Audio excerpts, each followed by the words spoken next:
Hello everyone, my name is Lindsay.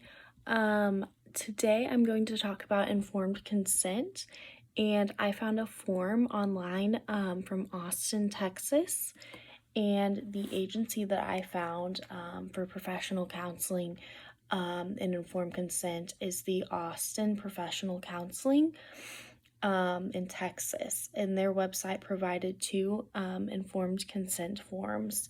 One of the forms was for couples, and the other form was for individuals. And I went ahead and looked at them both, but I really dug into the one for individuals. And the counselor is named John Howard, who is an LPC and a licensed marriage and family therapist.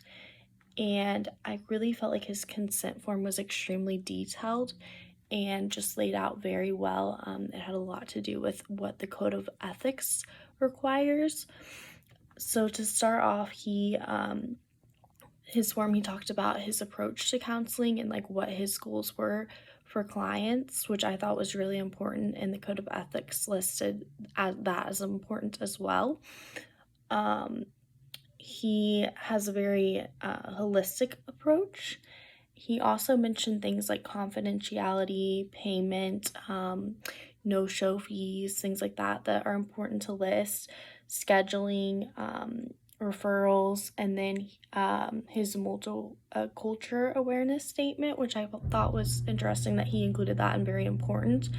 And he had a section where he talked about if he saw a client like at a grocery store or somewhere out in public, he would not approach that client.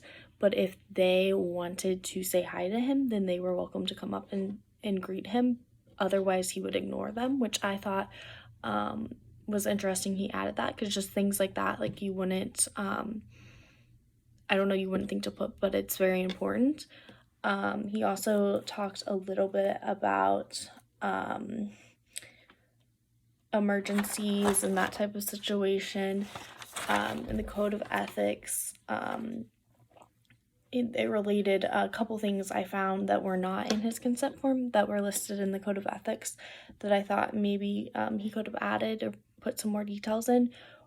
Specifically, social media use was not mentioned. So like if a client were to like friend him on social media, I feel like that would be important to put that in the form about confidentiality. Also, he did not mention like if there was a death of the counselor, the continuation of services. I think that would have been another important thing, as the code of ethics pointed out, that could have been added.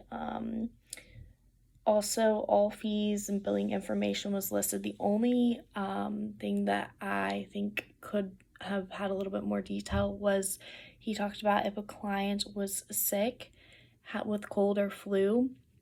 He has two young children at home, and so he would request that they cancel that appointment, but he did not point out if those fees would be given back, or like if that would count as like a no